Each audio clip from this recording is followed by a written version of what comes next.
Bullet దిగిందా, ఎంత ఖర్చు పెట్టామని కూడా కాదు, బుల్లెట్ దిగిందా అంటే ఖచ్చితంగా యూనివర్సల్గా దిగిన బుల్లెట్ బలగం సినిమా. బలగం సినిమాకి ఫిల్మ్ఫేర్ అందుకుంటున్నప్పుడు మీ ఎమోషన్ అసలు ఊహించుకోలేం కదా. భయపడ్డాను, అంటే షివర్ అయిపోయాను. ఇట్స్ జెన్యూన్ 20 సంవత్సరాల వెయిటింగ్, దానికోసం అయిన ఖర్చు చాలా ఉంది. సో రెండిట్లో మరి ఏది ప్రిఫర్ చేస్తారు మీరు? ఏది యాక్టింగ్ అప్పుడు మీరు రాజా కదా, అనుభవించినట్టు తెలుస్తుంది. ఒక సినిమా తీసి అది హిట్గా వచ్చినప్పుడు ఆ డైరెక్టర్ ఎందుకు అంత గడ్డాలు వేసుకుంటాడు. సో అది డైరెక్షన్ అనేది మీకు ట్రైనింగ్ లేదు, బ్యాక్గ్రౌండ్ లేదు అంటే యూజువలీ నేను ఐఎమ్ ఫ్రమ్ థియేటర్ అని చెప్పుకుంటారు చాలా మంది. సినిమానే అండి, నేను cinema is your learning platform, అంతేనా? అండ్ నాకు ఏదైతే వచ్చిన గ్యాప్ ఉందో అదే ఇప్పుడు నా సక్సెస్కి లీడ్. ఎక్కడెక్కడి నుంచో అలా అలా అలా అలా డక్కాముక్కీలు తిన్నారు, వైభవం చూశారు, ఖాళీ టైంలో చూశారు, అన్నీ చూసుకుంటూ యువర్ హియర్ టుడే. చాలా అప్ అండ్ డౌన్ చూసాను, అప్ అండ్ డౌన్ చూసారు, చాలా చూసాను. అక్కడ మీ కళ్ళలోనే కనపడుతుంది. వేణుగాడు కాలు పెడితే లెగ్గు, వేణుగాడు కాలు పెడితే లెగ్ అని చాలా తెలిసిన వాళ్ళు కూడా సెంటిమెంట్కి భయపడి వేషాలు ఇవ్వకపోవచ్చు. 2-3 పెద్ద డైరెక్ట్గా. ఆ పెద్ద డైరెక్టర్లు ఎవరో?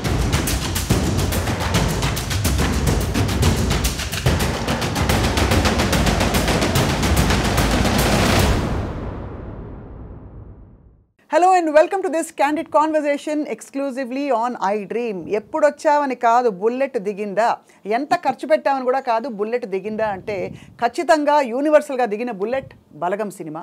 అండ్ ఈ మధ్య ఫిల్మ్ఫేర్ అవార్డ్స్ 3 ఈ సినిమాకి రావడం ఆశ్చర్యం ఏమీ కాదు.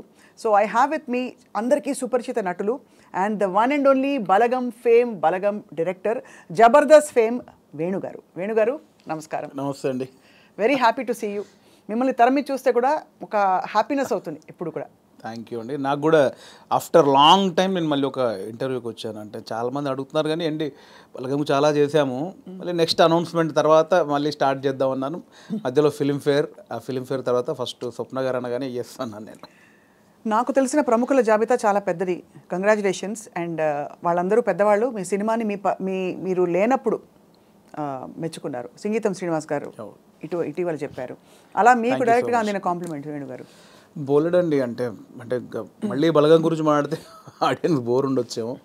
సో మెనీ అండి, సో మెనీ. అంటే బలగంకి ఎస్పెషల్లీ వచ్చిన ప్రతి ప్రశంస ఇది బాగుంది, ఇది టాప్ 1, ఇది టాప్ 2 అలా లేదండి, అన్నీ టాప్ 1లోనే ఉన్నాయి. అంటే ఎవరు ఆ సినిమా గురించి మాట్లాడినా వాళ్ళ కళ్ళు, వాళ్ళ బాడీ మొత్తం మాడుతుంటే నాకు తెలుస్తుంది.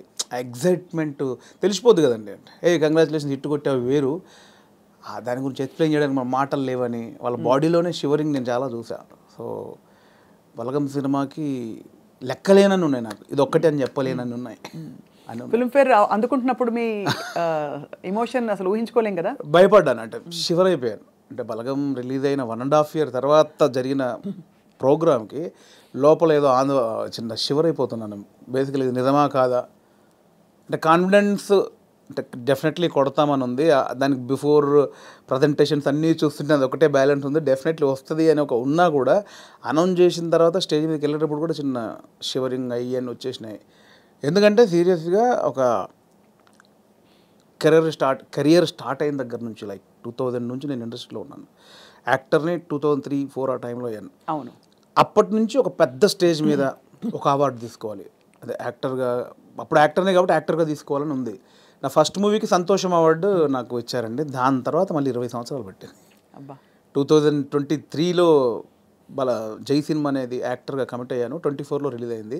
24లో మళ్ళీ 2004లో సినిమా రిలీజ్ అయితే 2024లో మళ్ళీ అప్పుడు అవార్డు తీసుకున్నాను, సంతోషం అవార్డు. మళ్ళీ 20 సంవత్సరాల తర్వాత మళ్ళీ తీసుకున్నాను. సో ఆ గ్యాప్లో ఎన్నో క్యారెక్టర్లు చేసి మనకు ఈ అవార్డు ఫంక్షన్లలో తీసుకోవాలి ఎన్ని కలలుగానే ఉంటాను.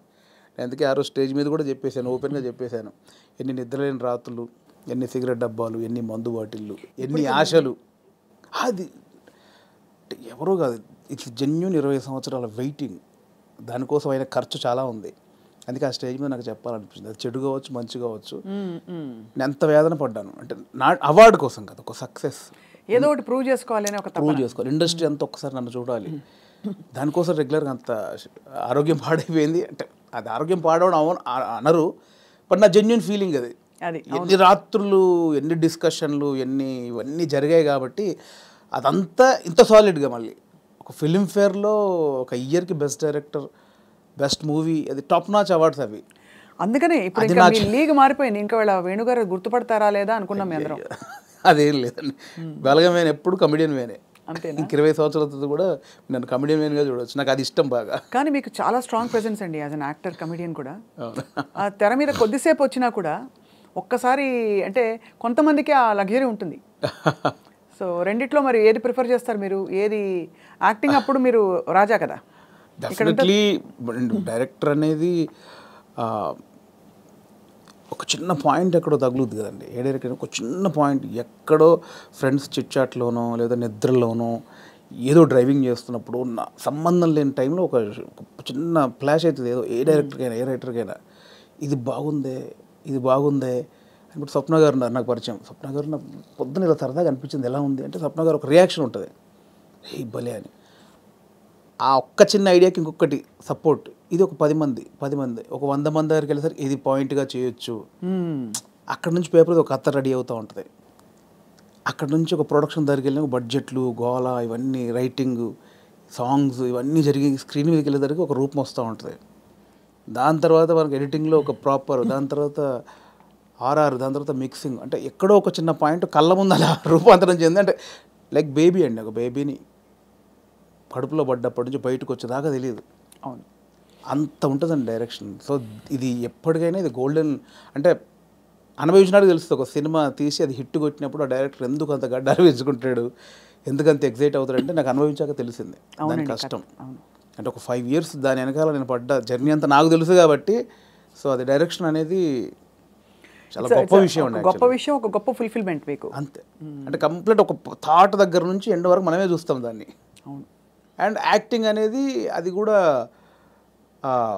అంటే నా నెక్స్ట్ సినిమాలో ఒక మంచి సెటప్ ఉంటుంది దానికోసం. అది కూడా సూపర్ అండి. అది నేను రెండు ఏది అంటే నేను చెప్పలేను. ఇది ఫ్రెష్గా అనుభవిస్తున్నా. కానీ ఇప్పుడు మీరు ఇలా అవార్డ్ విన్నింగ్ డైరెక్టర్ అయిపోయారు కాబట్టి కొంచెం ఎక్స్క్యూజ్ మీ అన్నట్టు ఉంటారేమో అందరు మీతో. అదేం లేదు, నేను ఎప్పుడు దాన్ని నమ్మను. అలా ఎక్స్క్యూజ్ మీ అంటే నేను స్టేజ్ మీద మాటలు చెప్పనేమో. అంతేనా?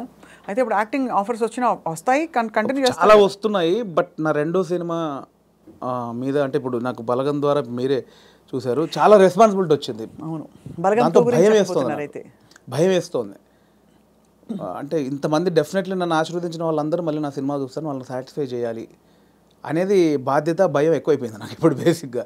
అందుకే ఈ సినిమా వరకు నేను పెద్దగా యాక్టింగ్ వైపు వెళ్ళట్లేదు. సినిమా తర్వాత డెఫినెట్లీ మళ్ళీ అంటే చిన్న చిన్న క్యారెక్టర్లు చేస్తున్నాను. Close friends, 3 days character, 5 days character, lengthy క్యారెక్టర్లు అయితే చేయదలుచుకోలేదు. కానీ ఇప్పుడు మీ ఎలాంటి కథలు చెప్పాలి మీరు అనుకుంటున్నారని మిమ్మల్ని అడిగితే ఏం చెప్తారు మీరు? మిమ్మల్ని మూవ్ చేసే కథలు ఇప్పుడే స్టార్ట్. నాకు డెఫినెట్లీ మట్టి కథల మీద ఎక్కువ నాకు ఉంటుందండి. రియలిస్టిక్ థింగ్, కొంచెం ప్రాక్టికల్గా ఉన్న విషయాలను చెప్పాలనేది నాకు ఉంటుందండి ఎక్కువ. నా చిన్నప్పటి నుంచి చిన్న ఫీలింగ్ అదే. ఇంట్లో పెరిగిన వాతావరణం, మా ఫాదర్ పెరిగిన వాతావరణం, మా ఫాదర్ చిన్న కమ్యూనిజం, ఆయన చిన్న కమ్యూనిస్టు. సో తెలియకుండా అదే బ్లడ్ ఉంది నాలో. సో అందుకే చిన్న అటువైపే వెళ్తుంది నాకు. కమర్షియల్ అనేది మేబీ ఫ్యూచర్లో చేస్తానేమో. ప్రజెంట్ అయితే మైండ్ అంతా నేను చిన్నప్పుడు నా జీవితంలో, నా జర్నీలో జరిగిన విషయాలు చాలా ఉన్నాయి, చాలా ప్రాక్టికల్ విషయాలు ఉన్నాయి. చాలా జనాల్ని అంటే రెగ్యులర్ కమర్షియల్ అన్నీ చేస్తున్నాం కదా, ఒకసారి చూసి బలగంలాగా ఆలోచించి అరే ఇది కదా మన చుట్టూ ఉన్నాయి కదా అని ఆలోచించే విషయాలు చాలా ఉన్నాయి నా వరకు అయితే. సో అది ఎంతవరకు చెప్పే పరిస్థితి ఉందో తెలియదు, చెప్పేంత వరకు చెప్తాను. చాలా సంతోషకరమైన విషయం ఏంటంటే వేణుగారు, ఇప్పుడు ఇక్కడ తెలంగాణ రాష్ట్రం నుంచి టాలెంట్ ఎంత బ్లాసమ్ అయ్యి ఎన్ని చక్కటి మట్టి కథలు వస్తున్నాయి, ఎంత మంచి టాలెంట్ ఉంది. అసలు చాలా ఏళ్ళు ఆల్మోస్ట్ బయటికి రాలేదు అనిపిస్తుంది. ఆమె రాంగ్? నేను తప్పుగా మాట్లాడాను, కరెక్ట్గా చెప్పాను? కరెక్ట్ అండి. ఇప్పుడు బయటికి రావడం, కట్టలు తెంచుకుని ఒక్కొక్కళ్ళు అంటే ఇక్కడ ఈ గడ్డ మీద ఉండే ఆలోచన ఏంటది, ధాటి అంటారు చూడండి, ఆ కన్విక్షన్ అది చాలా గొప్పదండి. అంటే మట్టి నుంచి పుట్టిన కథలు కదా. అంతే అండి. ఇంతకుముందు ఇక్కడ ప్రాంతం వరకు ఏంటంటే కొంచెం చదువు లేక ఆకలి చౌలు ఇక్కవరకే ఉంది. బట్ అక్కడ సృజనాత్మకత కూడా ఉంది, చాలా ఉంది. అంటే ఇటువైపు ఎన్ని కథలు ఉన్నాయి, అటువైపు ఎన్ని కథలు. ఎక్కడైనా మనుషులు ఉన్న చోట చాలా కథలు ఉంటాయి. అవును. సో ఇక్కడ కథలు కూడా ఇప్పుడు వస్తున్నాయి. అందుకే ఇప్పుడు అంటే ఎట్ ప్రజెంట్ నా మూడంతా ఇక్కడే ఉందన్నమాట. నా జర్నీలో నేను చాలా కథలు చూశాను, అందులో ఒకటి బలగం. సో ఇంకా చాలా కథలు చూశాను. సో అవన్నీ చెప్పొచ్చు, దాన్నే కమర్షియల్గా చెప్పొచ్చు. ఇప్పుడైతే మరి మీ రెండో సినిమా వివరాలు అడగచ్చా ఇంకా సూనా? సూన్ అండి, సూన్ డెఫినెట్లీ. అంటే అఫీషియల్గా నా ప్రొడక్షన్ నుంచి వచ్చినప్పుడు అడిగితే బెటర్. నో డెఫినెట్గా. కానీ అందరికీ క్యూరియాసిటీ ఏంటంటే బలగం తీసిన తర్వాత మీరు చాలా జాగ్రత్త పడాలి ఇంకా రెండో సినిమాకి అదే స్థాయిలో మెప్పించాలి, ఇంకా ఎక్కువ మెప్పించాలి వీలైతే. మరి ఏంటి మీ ఆలోచనలు దాని మీద? ఉందండి, కథ అయిపోయింది, ఆల్మోస్ట్ కథ అయిపోయింది. ఇంకా అఫీషియల్గా అనౌన్స్ చేస్తాం త్వరలో. మళ్ళీ డెఫినెట్లీ నన్ను ఎవరైతే ప్రేమించారో ఆశీర్వదించారో వాళ్ళని ఒప్పిస్తానని నమ్మకం అవుతుంది. నా కథ అయితే ఇప్పటివరకు అయితే ఖచ్చితంగా ఒప్పిస్తానని నమ్మకం అవుతుంది. అంతకుముందు కామెడీ యాక్టర్గా జబర్దస్త్లో మీ జర్నీ ఎలా ఉండేది వేణు గారు? అది హ్యాపీ జర్నీ అండి, చాలా హ్యాపీ జర్నీ నా లైఫ్లో. అంటే జాలీగా ఉన్న రోజులు అవి. అంటే నేను 2004లో యాక్టర్ అయిన తర్వాత 2015 వరకు గాడ్ గ్రేస్ని అసలు వెనక్కి తిరిగి చూసుకోలేదండి. అంటే నేను డైలీ 4 షూటింగ్లు 5 షూటింగ్లు. అంటే ఈరోజు హైదరాబాద్లో ఉంటే సడన్గా మీరు వేణుగారు ఎక్కడున్నారంటే ఈరోజు ఇక్కడే ఉన్నానండి ఈవినింగ్ అంటాను. రేపు ఫోన్ చేస్తే దుబాయ్లో ఉన్నానండి. అదేంటి నేను ఈవినింగ్ హైదరాబాద్ అన్న అంత బిజీగా ఉన్నాను నేను. అంత బిజీగా ఉన్నా డైలీ 3-4 షూటింగ్లు, ఈవెంట్స్ అని దుబాయ్లు, ఫారిన్ షెడ్యూల్స్, చాలా బిజీగా ఉండేవాడిని. ఐ థింక్ 4 నుంచి 15-16 వరకు నేను వెనక్కి తిరిగి చూసుకోలేదు. అంటే మా ఇంట్లో నెలకి ఒక వారం రోజులు తింటే హ్యాపీ, అంత బిజీగా ఉండేవాళ్ళు. పొద్దున ఎప్పుడైందో, సాయంత్రం ఎప్పుడైందో, నైట్ ఎప్పుడైందో తెలిసేది కాదు. సో 15 తర్వాత కొంచెం జబర్దస్త్ నుంచి బయటకు వచ్చి అప్పుడు ఇంకేమైనా చేసుకోవాలని ఈ బలగం ఏదైతే దానికి ప్లానింగ్లో ఉన్నప్పుడు మాత్రం కొంచెం ఒక 3-4 ఇయర్స్ బాగా స్ట్రగుల్ అయ్యాను. సో కానీ ఎలాగా అంటే మీరు చెప్పారు కదా, అంటే మీరు మట్టిలోంచి పుట్టిన కుటుంబం మీది. మరి మీరు పొట్టకోటి కోసం అయినా పనిచేయక తప్పదు. అవును. మరి ఒకవైపు ప్లానింగ్, ఇంకోవైపు యాక్టింగ్ ఆపర్చునిటీస్ వదులుకోవాలి. అప్పుడు మీకు సంఘర్షణ వచ్చిందా? అయ్యో చాలా అండి. అదే అంటే యాక్చువల్లీ నేను 2013లో జబర్దస్త్ స్టార్ట్ అయింది. అప్పుడు పీక్స్ నేను యాక్టింగ్లో, స్టేజ్ షోలని, యాక్టింగ్ అని చాలా పీక్స్. ఆ జబర్దస్త్కి వెళ్ళిన తర్వాత మేము ఎక్స్పెక్ట్ చేయలే. మాది స్టార్టింగ్ స్టేజ్, మాది స్టార్టింగ్ టీం, మాది ఎక్స్పెక్ట్ చేయలేదు. యాక్చువల్గా జస్ట్ ఒక 13 days, ఒక 4 రోజులు ఇవ్వండి చాలు అని తిరిగేవాళ్ళు, మా వెనకాల తిరిగేవాళ్ళు. సో ధనరాజు, మా చంద్ర అప్పుడు కొత్తవాడు, ఇంక వాడు రాలా అసలు. ధనరాజు నన్ను పక్కగా పట్టుకున్నారన్నమాట వాళ్ళు. అంటే మేము ఇద్దరే అంతకుముందు స్కిట్లు చేసాం, స్మోక్ టీవీ అని అవన్నీ చేసాం. సో వీళ్ళని పట్టుకోవాలని చాలా పట్టుకున్నారు. నేను కన్విన్స్ అవ్వాల, ఎందుకంటే సినిమా నేను అప్పట్లో కొంచెం టీవీ అంటే టీవీకి వెళ్తే సినిమాకి రాలేరేమో అనేది ఉంది. ఇప్పుడు లేదు. ఇప్పుడు స్క్రీన్ అనేది ఉన్నది తప్ప big screen, small screen, phone screen లేదు. ఇప్పుడు స్క్రీన్ అంతే. అప్పుడు ఆ వేరియేషన్స్ ఉన్నాయి. సో అప్పుడు 13 రోజులు మంచి అమౌంట్ ఎక్స్పెక్ట్ చేయని అమౌంట్ ఒకటి. 4 days కదా అని లైట్గా కమిట్ అయ్యాం. ఆ 4 daysలో 13 episodes మీకు తెలుసు. అది జబర్దస్త్ స్టార్టింగ్ 18 రేటింగ్. అంటే గురువారం వస్తే వెయిట్ చేసేవాళ్ళు, గురువారం కోసం ఒక టీవీ షో కోసం వెయిట్ చేసేవాళ్ళు. సో 13 days తర్వాత మళ్ళీ బతిలాడి ఇప్పుడు అనుకున్న అమౌంట్ కంటే డబ్బులు పెంచారు. సరే అని మళ్ళీ 13 చేసాం, 27 episodes చేసాం. ఆ తర్వాత ఇంకా అది జబర్దస్త్ ఎట్లా అయిపోయిందంటే తెలుగు రాష్ట్రాల్లో గురువారం వస్తే ఏంటి అనేది. ఇప్పుడు స్కిట్లు రాయడం అది కూడా ఎలా జరిగేది? అది ఉండేది. సో అప్పుడు ఏంటంటే అప్పుడు ఇంకా ఇది మీకు తెలియట్లేదండి, ఇది చాలా అద్భుతం, మీకు ఎంత అంటే అంత ఇస్తాం, మీరు కంటిన్యూ చేయండి అన్నారు.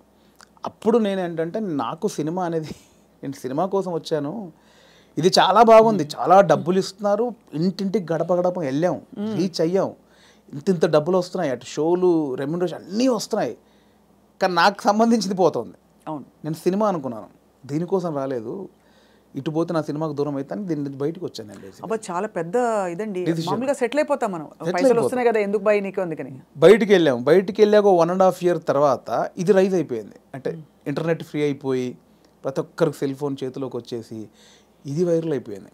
అప్పుడు ఏమైంది, నేను జబర్దస్త్ కొన్ని చేశాను కాబట్టి సినిమాలో కొంచెం దూరం అయిపోయా, టీవీకి వెళ్ళడం వచ్చేసి. అవును అవును అవును, ఇది వచ్చేసిందని నేను దాన్ని పక్కన పెట్టేసి సినిమాకి వచ్చేసరికి ఇది పక్కకు పెట్టేశారు. అరే ఇలా అయింది ఏంటి అని కసిలో మళ్ళీ ఒక 1 year చేసాం. అవును, మీరు తిరిగి వచ్చినప్పుడు అయితే వెల్కమ్గా తీసుకున్నారు మిమ్మల్ని, తీసుకున్నారు. మళ్ళీ 1 year చేసిన తర్వాత అప్పుడు ఇంకా మైండ్లో డబ్బు అని మళ్ళీ ఇటు వెళ్ళినోని మళ్ళీ ఇటు వచ్చా, ఇక్కడ మళ్ళీ డబ్బు కోసం వచ్చా, బట్ లోపల మాత్రం ఇది కాదని నన్ను వేధిస్తాం అనమాట. మళ్ళీ బయటకు వచ్చాను. ఆ మళ్ళీ బయటకు వచ్చిన తర్వాత 2015 మిడ్లో బయటకు వచ్చామండి. అప్పటి నుంచి అరాకొర అప్పటి నుంచి స్ట్రగుల్ స్టార్ట్ అయింది. ఆ 15 మిడ్లోంచి 2020 వరకు ఆ 4 years ఇటు లేక అటు లేక ఆ 4 years బాగా స్ట్రగుల్ అయ్యాను. అది మేజర్ నా కెరియర్లోనే వెరీ బ్యాడ్ పీరియడ్. అంటే తినడానికి ఉండడం వేరు, అది వేరు, బట్ మైండ్ బిజీగా ఉండడం మెయిన్ ఇంపార్టెంట్. అవును, మైండ్ బిజీ. మనం అసలు ఎటు వెళ్తున్నాం అని ఒక తెలుస్తుంది కదా లోపల. పొద్దున 6 గంటలకు లేస్తే స్టాఫ్ వచ్చారా, పొద్దున 12 గంటల వరకు ఈ షూటింగ్, మధ్యాహ్నం ఆ షూటింగ్, రేపు దుబాయ్, ఇటు ఆస్ట్రేలియా, ఇవి అన్నిట్లో ఈ స్కిట్లో బిజీ ఉంటుంది. ఇప్పుడు మీరు ఇందాక అడిగారు స్కిట్లు, మినిమం ఒక స్కిట్ రాయడానికి 2 రోజులు పట్టేదండి. ఎవరు రాస్తారు? నేను, నా టీం మెంబర్స్, ఎవరైనా ఒక రైటర్, అంటే మనకు సింక్లో ఉన్న మెయిన్ టీమ్ లీడర్ దగ్గరనే ఉంటుందండి. ఇంప్రూవ్ అని ఉంటుందండి యూఎస్లో, అంతా ఉంటుంది. ఇది 100% ఇంప్రూవేషనే స్క్రిప్ట్ అండి, స్క్రిప్ట్ రైటింగ్ ఏ ఉండదు. సో మీకు దానికి నేపథ్యం, మీరు Depends థియేటర్కి అది. వెళ్ళారా?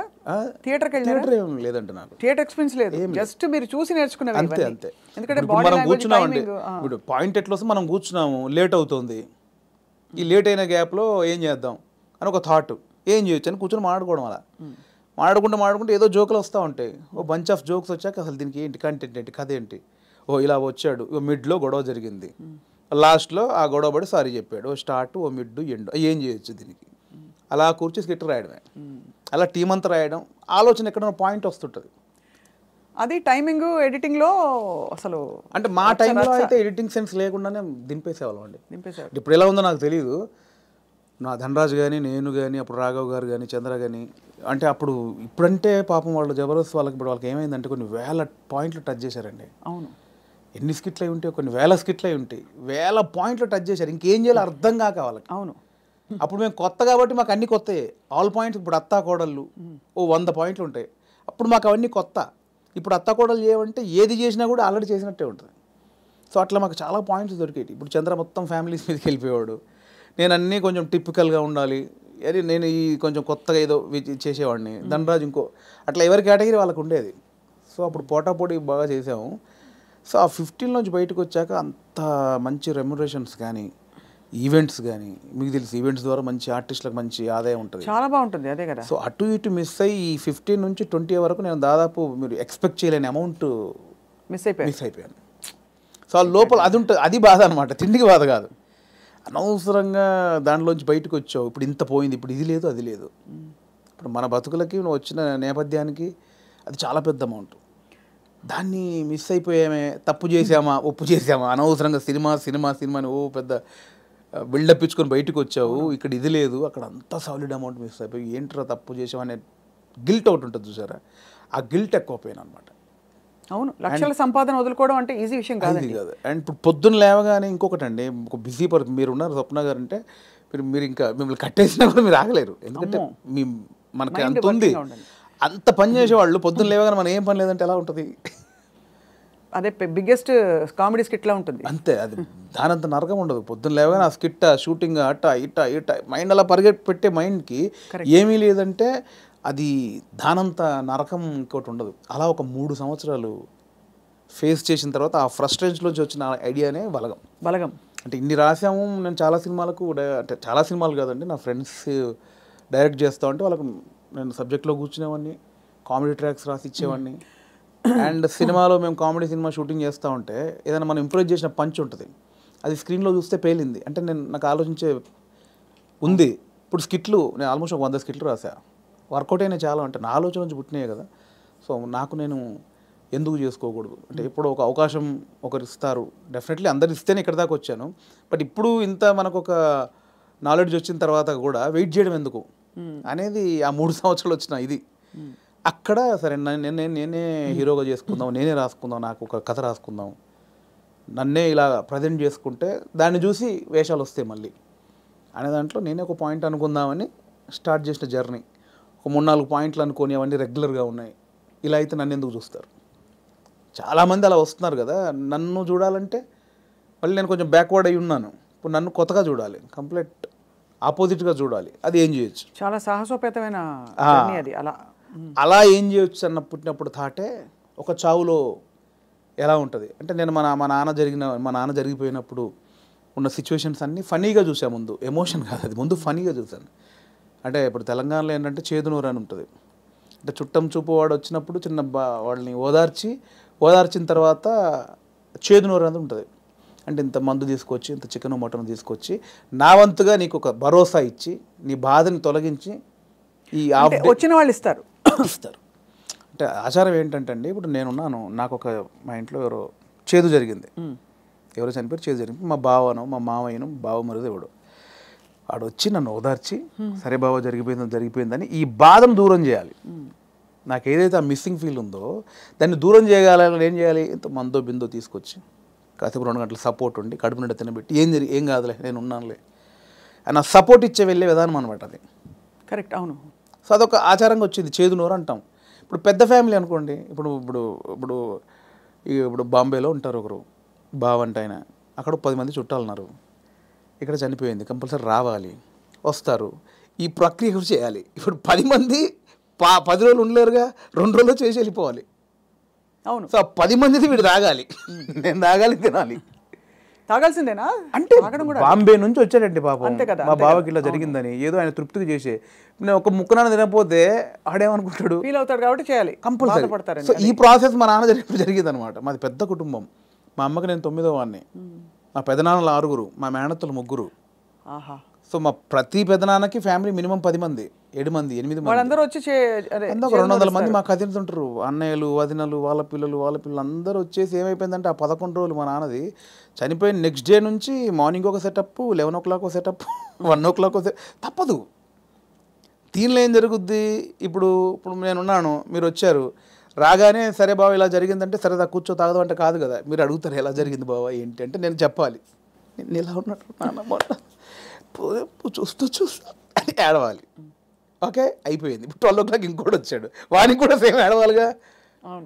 రాగానే రాబావ కూర్చోండి, వాడు మళ్ళీ చూసేవాడు ఒక కంట నీరు కూడా పెట్టలేదు, వాడు రాగానే తాగినని వాడు అనుకుంటాడని వాని కోసం మళ్ళీ సేమ్ ప్రాసెస్. ఏమైందంటే నానిలా లేడు అన్నీ అంటే నాకు అలా ఉంది. ఎలా జరుగుతుందంటే వస్తున్నారు, తాగుతున్నారు, ఏడుస్తున్నారు, తింటున్నారు, పంటున్నారు, ఏడుస్తున్నారు, ఏంద్రా అది. అప్పుడు నా చిన్న వయసు 99లో మా నాన్న చనిపోయినప్పుడు ఆ వయసులో నాకు అది అనిపించింది, మీరు సెలబ్రేట్ చేసుకుంటున్నారా, బాధపడుతున్నారా, ఎంజాయ్ చేస్తున్నారా అనేది ఒకటి ఉంది, ఎప్పుడో చూసినది. అది ఇక్కడికి షిఫ్ట్ అయిందనమాట. ఎలాంటి కథ చేయొచ్చు అదే అదే అదే అదే అన్నప్పుడు మా ఫ్రెండ్ ప్రదీప్ అద్వైతం అని ఇప్పుడు నెక్స్ట్ వైజయంతి మూవీస్లో పెద్ద సినిమా చేస్తున్నాడు. సో నాకు బెస్ట్ ఫ్రెండ్ అనమాట. సో తనే ఏంటంటే ఒకసారి 10 days కనిపించలా, మళ్ళీ వస్తే డార్లింగ్ ఎక్కడికి వెళ్ళామంటే ఇట్లా మా పెద్దనాన్న చనిపోయాడు రా, గమ్మతుంటుంది మన తెలంగాణలోని మా తాగుడు గోల ఇలా ఏడుపు అని అన్నాడు. అది స్ట్రైక్ ఏదో బాగుంది కదా అని ఒకసారి రివెండ్కి వెళ్తే మా నాన్నది ఇంత జరిగింది కదా ఫన్ ఇక్కడ, ఇది కదా మనం ఆపోజిట్గా చెప్దాం అనుకున్నాం. అక్కంచెలు మొదలైన కథ. సో అప్పుడు ఒక 4 సీన్లు రాసుకొని ఫ్రెండ్స్కి చెప్తే వాళ్ళు హిలీరియస్గా నవ్వి దానికి ఇంకో 4 సీన్లు వేసి. కానీ ఇక్కడ విశేషం ఏంటంటేనండి, జబర్దస్త్ కావచ్చు ఇది కావచ్చు, చాలా సీరియస్ అంశాలని లైటన్ చేయడం ఈజీ కాదు. సెంటిమెంట్స్ హర్ట్ అవుతాయని ఒక బాధ ఉంటుంది కదా. ఇప్పుడు మీరు పిల్లలు పుట్టలేదు ఒక జంటకి, దాని మీద మీరు జబర్దస్త్లో ఒక స్కిట్ రాయాలనుకోండి, చాలా మంది హర్ట్ అయిపోతారు, నీకు అసలు మనసుందా, నువ్వు సమాజంలో బాధ్యత గల వాడిగా, ఇవన్నీ అడుగుతారు ఆబ్వియస్లీ కదా. అలాంటిదే చావు కూడా చాలా పర్సనల్, చాలా ఇది. కానీ ఇందులో మీరు ఒక విధమైన హ్యూమరు, లైఫ్లోని చాలా సటిల్గా జరిగిపోయే ఇవన్నీ తీసుకొచ్చారు చూడండి. అది దాని కూడా మన పెద్దవాళ్ళు చెప్పిన నిదర్శనాలు అండి నిజంగా. అంటే ప్రతి విషయంలో మీకు సీరియస్నెస్ ఉంటుంది, కామెడీ ఉంటుంది. ప్రతి ఇన్సిడెంట్లో మీరు కామెడీ, ఇప్పుడు ఇది సీరియస్ అనుకోండి ఒక చావు అనేది, ఎగ్జాక్ట్ లేకపోతే కామెడీదే తీసుకుందాం, కానీ దానిలో కూడా సీరియస్ ఉంటుంది. ఇది చావు అనేది సీరియస్ అనుకోండి, దానిలో మనం కామెడీ చెప్పాను నేను, కానీ ప్రాపర్గా ఒక కామెడీ ఎపిసోడ్ ఉందనుకోండి, దాంట్లో సీరియస్ కూడా ఉంటుంది. మనం చూసే దృష్టికోణమే. నాకు ఒకసారి ఏమైందంటే అవునన్నా కాదన్నా అనే సినిమాకి మేము ట్రిప్కి వెళ్ళామన్నమాట. సో తేజ గారు, ఉదయ్ కిరణ్ గారు, సుమన్ శెట్టి, నేను, ధర్మవరం సుబ్రహ్మణ్యం గారు. ఆయన ఒక చోట ఒక మాట అన్నాడండి ఒక ఇంటర్వ్యూలో. ప్రెస్ వాళ్ళు అడిగారు, అదండి అందులో కొంచెం బూత్ ఉందండి, శృంగారం ఎక్కువ ఉందండి అంటే ఆయన ఒక మాట, ఏ సందర్భమో నాకు తెలియదు, ఒక మాట నన్ను పడిపోయింది. ఏమైనా ఇప్పుడు ఎయిడ్స్ మీద సినిమా చూస్తున్నప్పుడు, ఎయిడ్స్ మీద అవగాహన కల్పించడానికి ఒక సినిమా చేస్తున్నప్పుడు ముందు శృంగారం చూపించాలి. వాడు ఎలా అడిక్ట్ అయ్యాడు శృంగారానికి, కొంచెం బ్యాడ్ రూట్ ఎలా పట్టాడంటే అవన్నీ చూపించాలి. కొంచెం ఆ రొమాంటిక్ అప్పీల్ చూపించినప్పుడే ఇది చెప్తావు, అది చూపించకుండా ఇది చెప్తే ఎవడు చూడ్డాయి అన్నాడు. కరెక్ట్, అంతే, అది నిజమే. మీకు అర్థమైంది? నాకు అందులో ఏదో దొరికింది నాకు. అంటే మనకు మంచి చెప్పినప్పుడు దానిలో చెడు కారణమైంది ముందు చెప్పినప్పుడే, ఇది చెడు, దీనివల్ల ఇది జరుగుతుందని చెప్తాం కదా. అవును, ఆ మంచిని పట్టుకుంటే సరిపోతుంది, పట్టుకోవాలి. అదే దానికోసం ఇవన్నీ తప్పదు, మేకప్ చేయడం తప్పదు. పలకం కూడా అంత, నేను రాగానే కుటుంబాలు కలుస్తాయంటే ఎవరు చూడరు. కుటుంబం కలవాలి అంటే సోది అనుకుంటారు. దానిలోనే మనం ఏం చేయొచ్చు, ఎలా చెప్పొచ్చు అనేది. కానీ ఎంత సూక్ష్మమైన ప్రయాణం మీలో జరిగిపోయింది చూడండి. మీ ఎదుగుదల ద్వారా ఎన్ని విషయాలు మీరు గ్రహించుకున్నారు. మీకు ట్రైనింగ్ లేదు, బ్యాక్గ్రౌండ్ లేదు. అంటే యూజువలీ నేను ఐఎమ్ ఫ్రమ్ థియేటర్ అని చెప్పుకుంటారు చాలామంది. మీకు సినిమానే అండి. నేను థియేటర్ సినిమా షూటింగ్లో చేసినప్పుడు cinema is your learning platform అంతేనా? అండ్ నాకు ఏదైతే వచ్చిన గ్యాప్ ఉందో అదే ఇప్పుడు నా సక్సెస్కి లీడ్ అది. అయితే మీ పైసలన్నీ మాకు ఇస్తారా? లేవు ఎక్కడి ఆ 3 సంవత్సరాలు ఎలా బతికాననుకుంటారు? అంటే ఇప్పుడున్న పైసలు ఇచ్చేస్తే మాకు, అప్పుడు మళ్ళీ మీరు కూర్చుని 3 సంవత్సరాలు ఆలోచిస్తే 3 సంవత్సరాలు కాదు, ఈసారి మీకు 3 నెలలే ఇస్తున్నాం టైం. అంటే దేవుడు ఒకటి ఉంటుందండి, దేవుడు ఒకటిసారి ఇస్తారనమాట. అస్తమానం అదే అంటే ఇవ్వడు, ఉన్నే లాక్కెని బయలుదేరి అంటాడు. ఒకటేసారి ఇచ్చాడు, ఇక దాన్ని జాగ్రత్త పడాలి. మళ్ళీ 3 సంవత్సరాల గ్యాప్ ఉంటే రాదు ఇప్పుడు, అంతే కదా, రానివ్వరు కూడా. ఇప్పుడు ఇంకా మీరు ఇంకా మిమ్మల్ని తీసుకెళ్ళి జీవితం పెట్టేసాను అక్కడ ఫిల్మ్ ఫేర్ అంటే. మీరు ఎంత కోల్పోయి you got the lady home. అంతే కదా, అందుకే నేను లేడీ అంటే తెలుసు కదా, అవును, చాలా బ్లాక్ లేడీ తెలుసు, చాలా మంది తెలుసు. చెప్పాలి సరే, బ్లాక్ లేడీని తీసుకొచ్చుకున్నారు. బ్లాక్ అదే ఆ మెట్లు ఎక్కుతున్నప్పుడు కానీ, అది చేతిలో ఉన్నప్పుడు కానీ, నేను అంటే చాలా ఇంటర్వ్యూలో మాట్లాడే మనకు భయమే ఇది బేసికల్గా స్టేజ్ మీదకి వెళ్ళి మాట్లాడాలంటే. కానీ ఆ రోజు ఎందుకో చిన్న లోపల షివర్ అయిపోతూ, నమ్మలేని విషయం కదండి. ఎవరికి అంకితం ఇచ్చారు, ఏమైనా చెప్పారు అట్లాంటివన్నా? అంకితం లేదండి, అంటే ఇది అంకితం ఇవ్వాలంటే తెలుగు ప్రేక్షకులు ఇవ్వచ్చు, అది అంతే, తెలుగు ప్రేక్షకులకు ఇవ్వచ్చు, అండ్ నా వైఫ్కి ఇవ్వచ్చు. ఎప్పుడు పెళ్ళైంది వేణుగారు మీకు? నాకు 2009, అంటే బిఫోర్ జబర్దస్త్. బిఫోర్ జబర్దస్త్. మీ పెళ్ళైన తర్వాత మీ లైఫ్ జబర్దస్త్గా మారింది అంతేనా? ఇందులో 2 అర్థాలు ఉన్నాయి, అందరికీ అంతే రకరకాలుగా మారింది. మేడం గారు పాప నన్ను చూసి తిట్టుకుంటారేమో. మేడం గారికి కంగ్రాచులేషన్స్ చెప్తున్నాను. మీ వైఫ్ పేరండి? శ్రీలత. శ్రీలత గారికి కంగ్రాచులేషన్స్, మీ వారు సాధించి ఛేదించి చూపించారు. అది డెఫినెట్లీ నా వైఫ్ సపోర్ట్ 101% ఉందండి. ఈ 5 years జర్నీలో నేను ఏది పట్టించుకోలేదు బేసిక్గా. అవునా?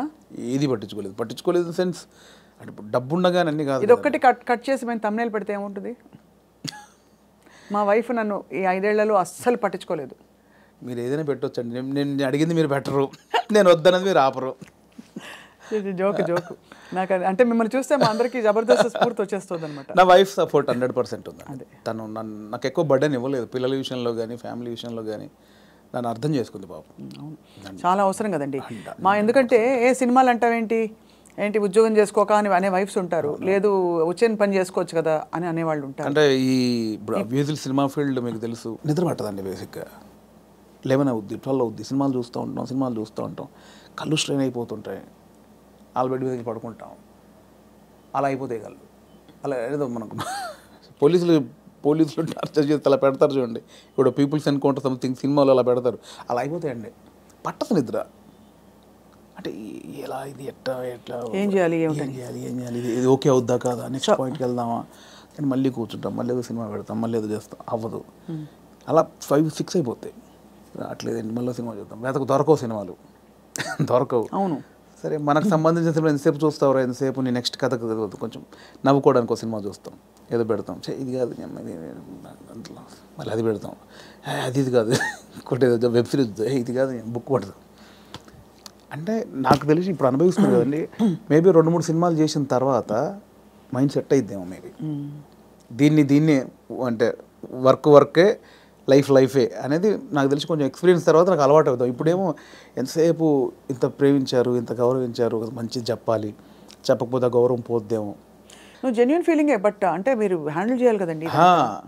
అండ్ ఇప్పుడు నాకు అంతకుముందు యాక్టర్గా ఉన్నప్పుడు ఎలా ఉంటుందండి, పొద్దున్న స్టాఫ్ వస్తారు, చిన్న 7 o'clock వెళ్తాం, 8 o'clock లొకేషన్ వెళ్ళగానే కలర్ఫుల్గా దిగ్గానే యూనిట్ మొత్తం 200 మంది ఉంటారు, ఎవరెవరు యాక్టర్లు ఉన్నారు, చిన్న సరదాగా ఉంటుంది. క్యారవాన్కి వెళ్ళామా, రెడీ అయ్యామా, తృప్తిగా వచ్చామా, చేసామా, 6 అయిపోయిందా, కథం ఈ షూటింగ్ అయిపోయింది ఇంటికి. ఇప్పుడు అలా కాదు కదండి, రూమ్లోనే పొద్దున్న లేస్తే ప్రాజెక్ట్ అయిపోయేంత వరకు సబ్జెక్ట్ క్లారిటీ ఉందా, ప్రొడ్యూసర్ ఏమంటాడు, హీరో ఏమంటాడు, ఇది మనం అనుకున్నది కరెక్ట్ వర్కౌట్ అవుతుందా, ఏమైనా డైల్యూట్ అవుతుందా, ఈ దాంట్లోనే అయిపోతుందండి ఎప్పుడు మైండ్. దీనివల్ల నాకు ఏమైందంటే డైరెక్టర్స్ మీద ఇప్పుడు విపరీతమైన రెస్పెక్ట్ వచ్చేసేది నాకు. అంతకుముందు ఏముంది, వీళ్ళు తీస్తారులేదు సినిమా, వీళ్ళు ఇంట్రా దీనికి ఎక్కువ చేస్తారు అనిపించేది. ఇప్పుడు అది భరించిన తర్వాత నాకు ప్రతి దర్శకుడి మీద రెస్పెక్ట్ వచ్చేసింది. మరి నాకు మొన్న ఎవరో ఒక కథ చెప్తానన్నయ్య, నీకు ఒక చిన్న మీరు ఇంపార్టెంట్ క్యారెక్టరు అంటే, నా దాంట్లో నెక్స్ట్ వీక్ అని 3 వారాలు తోసేసాను. తర్వాత పాపం అనిపించి వస్తానంటే, అన్న మీరు ఎక్కడ రమ్మంటారు, మీ ఆఫీస్కి రమ్మంటారా, లేదా కాఫీ షాప్లో కూర్చుంది, ఇవన్నీ అంటున్నాడు అతను. మీ ఆఫీస్ ఎక్కడ ఉందో చెప్పిన వస్తా. వద్దన్నా మీరు అలా అంటారండి, సారీ అని ఇబ్బంది పెట్టి, అదేం లేదు తమ్ముడు, అంటే నేను మీ ఆఫీస్కి వస్తానా, లేదా కాఫీ షాప్లో కూర్చున్నా, నీ ఆఫీస్ చెప్పు, నీ ఆఫీసు నీ టేబుల్ ముందు నీ చైర్ ముందే కూర్చొని వింటాను, నాకు ఎక్కడ వద్దని చెప్పాను. ఎక్కడో సందులో చిన్న సినిమా అక్కడికి వెళ్ళి కథని వచ్చా. ఎందుకంటే నాకు ఆ రెస్పెక్ట్ వచ్చేసింది. అది చిన్న సినిమానే పెద్ద సినిమా అయినా పాపం వాడు ఎంతో టైం పెట్టి ఒక ప్రొడ్యూసర్ని ఒప్పించి ఆ టీంని సెట్ చేసుకొని ఆ ప్రాసెస్ ఉంటుంది చూసారా, అది అనుభవించాను కాబట్టి నాకు రెస్పెక్ట్ వచ్చేసింది. సీరియస్లీ మోసేవాడికే తెలుసు అంటారు కదండి కాబట్టి అవును ఖచ్చితంగా. అది నొప్పి నాకు ఆఫ్టర్ డైరెక్ట్ అయ్యాక తెలిసింది నాకు. It's what an amazing me journey. ఎన్ని విషయాలు బట్ చాలా చిన్న వయసులో మీరు ఛాలెంజెస్, నాన్నగారు 99లో అవునవును చనిపోయారు కదా. అవును. తర్వాత ఎలా మీ కుటుంబ బాధ్యతలు, మీరు చాలా ఎంతమంది అన్నదమ్ములు? నాకు కుటుంబ బాధ్యతలు నాకు ఏం లేదు, ప్రాబ్లం ఏం లేదండి. యాక్చువల్గా నాన్న చనిపోయే వరకు అక్కల పెళ్ళిళ్ళని అయిపోయాయి. సో 2 అన్నలు ఉండేవాళ్ళు, చిన్న అన్నయ్య కూడా పెళ్ళి అయింది. నేను మా అమ్మ మార్కెట్లో కూరగాయల వ్యాపారం చేసేవాళ్ళం. సో నాకు బాధ్యతలు లేవు బేసిక్గా. కూరగాయల వ్యాపారం చేశారు, ఇంకా ఉందా లేదా? ఇప్పుడు లేదు, అమ్మతో లాస్ట్ అయిపోయింది. నాది లాస్ట్, నా తర్వాత అమ్మ కొన్ని రోజులు చేసిన తర్వాత. సో నాకు బాధ్యతలు లేవండి అసలు. అక్కడ అదొకటి, నేను ఒకటి టెన్షన్ లేకుండా ఉంది. బట్ నేను ఊర్లో ఉన్నప్పుడే డబ్బులు సంపాదించాను కూరగాయల వ్యాపారంలో. ఇండస్ట్రీకి వచ్చాక మాత్రం నేను ఇంటి దగ్గర డబ్బులు అడుక్కొని రాలా. నాకు చిన్నప్పటి నుంచి చేసి ఎవరిని అది లేదు. రెండోది ఒకరి కింద పని చేయడం కూడా ఇష్టం లేదు నాకు. అంటే ఊళ్ళో లోయర్ మిడిల్ క్లాస్లో జీతాలు ఉంటారు, బట్టల షాప్లో కానీ కిరాణా కొట్లో కానీ. నేను ఎప్పుడు అలా లేను. కూరగాయల వ్యాపారం ఏంటంటే నా ఓన్ బిజినెస్ అది. అవును, నా ఓన్. అది 50 రూపాయలు వచ్చినా, నేను రోజుకి 50 రూపాయలు సంపాదించినా, 100 రూపాయలు సంపాదించిన నా ఓన్ బిజినెస్ అది. నేను ఒకరి కింద నేను జవాబుదారి కాదు నేను బేసిక్గా. అంటే ఏదన్నా నేను హాఫ్గా నాకు లీవ్ కావాలన్నా ఒకరిని అడిగి లీవ్ పెట్టుకునే అవసరం లేదు నాకు, నా ఓన్. సో అది అలవాటు అయిపోయింది. సో అక్కడి నుంచి ఆ డబ్బులు సంపాదించే ఇది వచ్చింది కాబట్టి హైదరాబాద్కి వచ్చాక ఇక్కడ స్టార్టింగ్ స్ట్రగుల్ పీరియడ్లో మనకు మెయింటెనెన్స్కి చాలా ప్రాబ్లమ్స్ ఉంటాయి. నేను ఇంటి దగ్గర అడుక్కోవడానికి నాకు మొహమాట అనమాట. మనమే సంపాదించాం, మనం అడిగేది ఏంటి అని. సో అడగకుండా ఉండడం కోసం అప్పుడప్పుడు ఊర్లోకి వెళ్ళి ఒక 10 రోజులు కూరగాయలు అమ్ముకొని 1000 రూపాయలు సంపాదించుకొని ఆ 1000 రూపాయలతో జాగ్రత్తగా ఒక 2-3 నెలలు ఉండి ఇక్కడ చాలా పడ్డానులేండి. చాలా ఇంటర్వ్యూలో చెప్పాము, చాలా స్ట్రగుల్స్ పడ్డాము స్టార్టింగ్లో. కాకపోతే ఆ ఊర్లో కూరగాయల వ్యాపారం, అక్కడ అనుభవం, ఆ 10 మందిలో తిరగడం. నేను మార్షల్ ఆర్ట్స్ చేశాను. నేను స్టేట్ లెవెల్ 2 టైమ్ ఛాంపియన్. నాకు 96లో సుమన్ గారి చేతుల మీద ఛాంపియన్షిప్ అందుకున్నాను నేను. సో ఆ మెచ్యూర్డ్ అయితే ఉందండి మీ దగ్గర. బ్రౌన్ బెల్ట్ హోల్డర్ అప్పుడు షాओलिन కుంగ్ఫూలో. నాకు ఒక 60-70 స్టూడెంట్స్. కరీంనగర్లో 2nd ప్లేస్ కొట్టాను, కరీంనగర్లో 1st ప్లేస్ కొట్టాను. ఎన్ని రంగాలు మిమ్మల్ని పిలిచే చూడండి. కళ, క్రీడలు. అంటే కళకు అదే నాందండి కరాటే అనేది. అంటే ఊర్లో ఉన్న వాళ్ళకి ఇది కాదు మన లైఫ్. ఇట్లా నా ఫ్రెండ్స్ లాగా ఇక్కడే పవర్ లూమ్స్ నడుపుకుంటూ కూరగాయలు అమ్ముకుంటూ ఇలా కాదు, ఏదో ఉంది అని. ఆ ఉన్న దాంట్లో చేయగలిగింది ఏంటి, ఏదో కరాటే నేర్పుతున్నారని అక్కడికి వెళ్తే అక్కడ టోర్నమెంట్లు, వేరే ప్రపంచం చూశాను నేను అక్కడ. అవును, చూసి దాంట్లో ఫ్యూచర్ లేదనిపించింది. అంటే ఫినాన్షియల్గా కానీ పేరు ప్రఖ్యాతులుగా కానీ దాంట్లో కొంచెం లేదు. నెక్స్ట్ ఏంటి, అక్కడ ఉన్నప్పుడు మన కూరగాయల మార్కెట్లో ఉన్నప్పుడు నేను మాట్లాడే మాటలు విని, నేను వేసే జోకులు కానీ పంచులు కానీ విని అందరు నన్ను బాబు మోహన్ బామ్మర్ది అనేవాళ్ళు. సో అక్కడ చాలామంది సినిమా యాక్టర్ తెలియకుండా ఒకటి నాటు పడిపోయింది. స్కూల్లో మనం మాటలకి, అంటే నేను కామెడీ చేస్తాను వాళ్ళకి తెలుసు, నాకు తెలియదు అది కామెడీని. మీరేంటి డైలాగులు స్కిట్లు చూసి చేసేవారా, సీన్స్ చూసి చేసేవారా? అలా కాదండి, అలా కాదు. స్కిట్లు ఎట్లా అసలు? ఫస్ట్ స్కిట్ ఎప్పుడే సార్ చెప్పండి మీరు? అఫీషియల్ స్కిట్ అంటే official skit either on stage or on TV. Official skit 90 అంటే స్కూల్లోనే. స్కూల్ కాదండి, స్కూల్లో అసలు చాలా సిగ్గు నాకు. ఓ, అంటే బ్యాక్ బెంచ్ అనమాట. బ్యాక్ బెంచ్లో తోపునే, చాలా సిగ్గు నాకు స్కూల్లో. అది రాగా ఇండస్ట్రీకి వచ్చాక వచ్చింది అది. స్కూల్లో చాలా సిగ్గు అండి. స్కూల్లో యాక్టివ్గా ఉండి పాటలు పాడి అదేం లేదు. ఆ టైప్ కాదు. బ్యాక్ బెంచ్లో మనం కూర్చున్నామంటే ఒరిజినల్ స్టేజ్ ముందు ఎంతమంది ఉంటారో దానికి డబుల్ ఉంటారు. అక్కడ సూపర్ స్టార్ని, కానీ చిన్న మైక్ అంటే శివరు ఆ భయాలు. నాకు ఇండస్ట్రీకి వచ్చాక పోయింది అది. సో అలా అయితే ఆ లెక్కన ఫస్ట్ స్కిట్ ఎప్పుడు వేశారు? నేను నా 10th ఫస్ట్ మైక్ బట్టి చిన్న అఫీషియల్గా వచ్చిన పర్ఫార్మెన్స్ లాంటిదంటే మా 10th క్లాస్లో మీకు ట్యూషన్కి వెళ్తాను చూసారా, గవర్నమెంట్ స్కూల్లో చదివే పిల్లలు. అవును, మ్యాథమెటిక్స్, సైన్స్, ఇంగ్లీష్కి ట్యూషన్కి వెళ్తారు. సో ఆ ట్యూషన్కి వెళ్ళే ప్రాసెస్లో ఆ స్కూల్లో పాట పాడాను నేను. నాకు 2nd ప్లేస్ వచ్చింది, మా ఇంకో అమ్మాయికి 1st ప్లేస్ వచ్చింది. అది నా ఫస్ట్ యాక్చువల్గా ఒక యాక్టర్గానో కళాకారుడుగా అది 10thలో. అది మా టీచర్స్, మా ఫ్రెండ్స్ ఇంకా నాతో అలిగి, అంటే నువ్వు ఎన్ని చాటుగా చేస్తావు, అన్ని అద్భుతాలు చేస్తావు, అక్కడెక్కడ మూలకి ఎవడు చూడకుండా చెట్ల కింద పుట్ల కింద అది జైరా అని వాళ్ళందరూ నన్ను ఒత్తిడి చేస్తే చాలా సిగ్గుతో అది పాడా. అది ఫస్ట్. ఇండస్ట్రీలో స్కిట్ అంటే స్మోక్ టీవీతో బాగా రీచ్ అయ్యామండి బేసిక్గా. అవునవును, స్మోక్ టీవీతో రీచ్ అయ్యాము. దానికి బిఫోరు చిన్నగా చేసామండి. మనసు మాట వినదు అనుకుంటా, ఐ థింక్ నా సెకండ్ మూవీ మనసు మాట వినదు, దుర్గం చెరువులో ఆడియో ఫంక్షను. అప్పుడు ఏంటంటే అప్పుడు కూడా నాకు సిగ్గు, బట్ యూనిట్లో నా అల్లరి నా గోలకు అందరూ ఫ్యాన్స్. ఓ స్లోగా అలాగా యూనిట్లో ఇప్పుడు డైరెక్షన్ డిపార్ట్మెంట్ తోటి కానీ నాకు మార్తాండ్ శంకర్ గారు, అవునవును, ఆయన నాకు ఆదిత్య గారి దగ్గర ఆయన కో డైరెక్టరు, బాగా నాకు ఇంకా క్లోజ్ అనమాట అన్నయ్య. ఆయనతో నేను ఎంటర్టైన్మెంటు అది అలా బిహైండ్ ద స్క్రీనే, ఇందాక బ్యాక్ స్టేజ్ అన్నది అలా. కెమెరామెన్ కానీ డైరెక్టర్ కానీ ఆదిత్య గారు కానీ శంకర్ అన్న కానీ ఇంకా వేణుగాడు ఉన్నాడంటే రచ్చ, అందులో వేణుగాడు రెండు అంతే. ఇంకా ఆ నైట్ చచ్చిపోవాల్సింది ఒక్కొక్కటి నవ్వి అలా ఉండేది. సో అక్కడి నుంచి మీకు కాన్ఫిడెన్స్ వచ్చింది? రాలే, ఇంకా అక్కడ కూడా రాలేదు. అలా అందరికి నోన్, లైట్ మెన్స్తో సహా డిపార్ట్మెంట్ అందరికి నోను. దుర్గం చెరువులో ఆడియో ఫంక్షన్ జరుగుతుందండి మనసు మాట విందు. అప్పుడు నవదీప్ చెన్నైలో షూటింగ్ చేస్తున్నాడు. సో 8 o'clock ఇక్కడ ఈవెంట్ జరగాలి. సో 7కి స్టార్ట్ చేసాము. నవదీప్ ఆందవే అంటున్నాడు. ఆ డ్యాన్స్ పోటీలు జరిగాయి, డ్యాన్స్ చేస్తారు కదా వాళ్ళు ఈవెంట్లో, ఆడియో ఫంక్షన్లో డ్యాన్స్ అయిపోయింది. 4-5 పాటలు పాడారు. అక్కడ నవదీప్కి గంట లేట్ అయింది ఫ్లైట్. సో మీడియా అంతా వెయిట్ చేస్తున్నారు, హీరో రాలా. ఎలా అన్నీ ఫుల్ఫిల్ చేశారు, అన్ని స్పీచ్లు అయిపోయినాయి.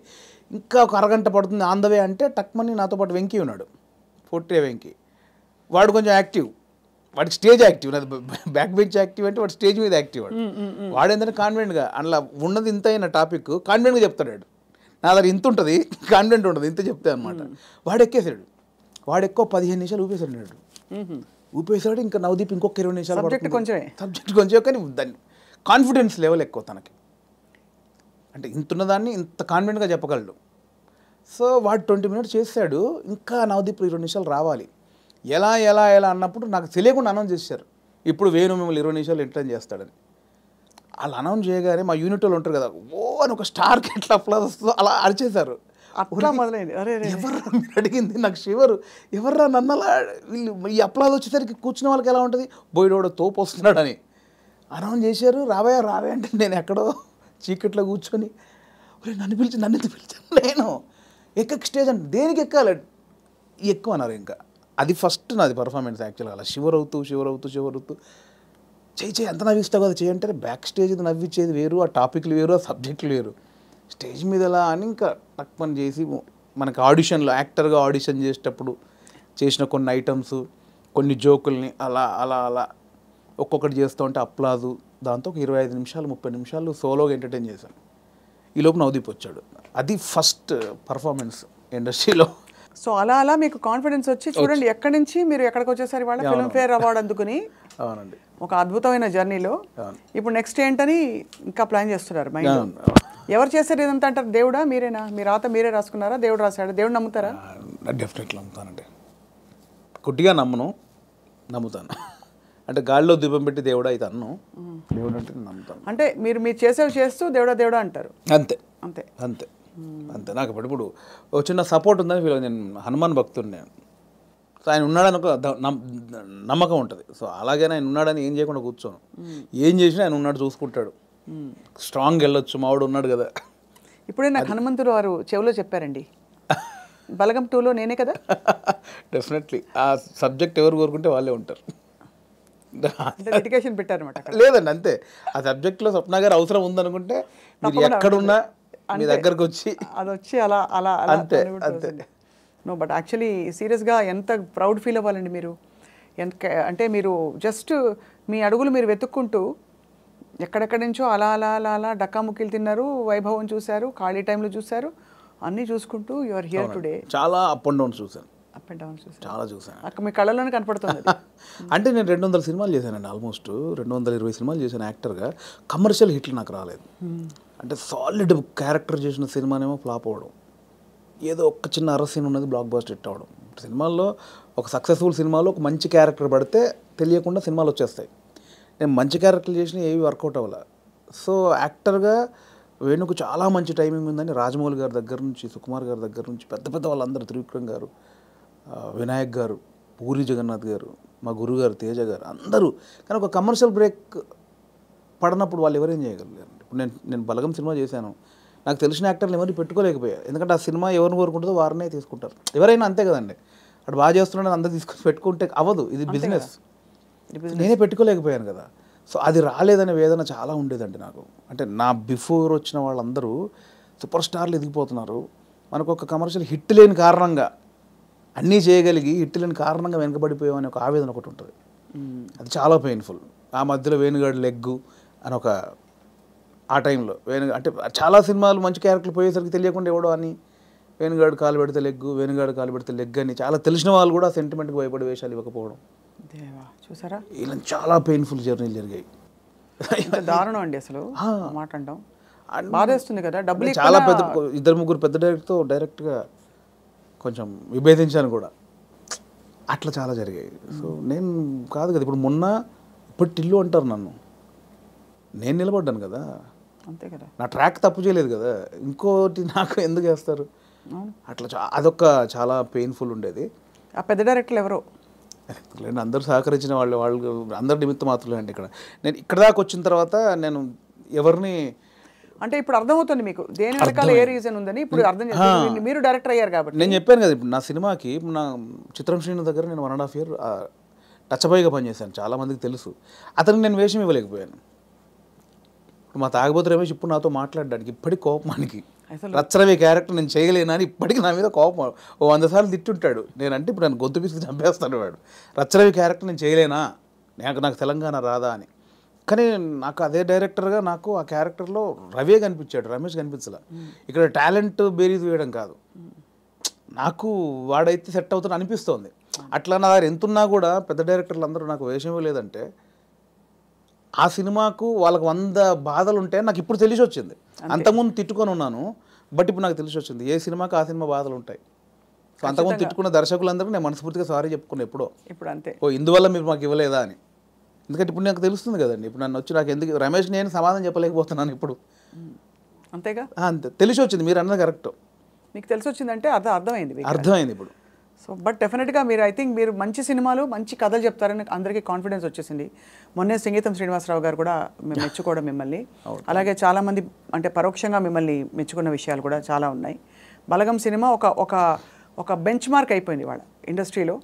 అంటే ఒక ఇన్నోవేటివ్ నావెల్ స్టోరీతో ఇన్నోవేటివ్ విధానంలో ఎక్కువ బడ్జెట్ లేకుండా మనసుని హత్తుకునే సినిమా ఎలా తీయచ్చో వేణుగారు చేసి చూపించారు.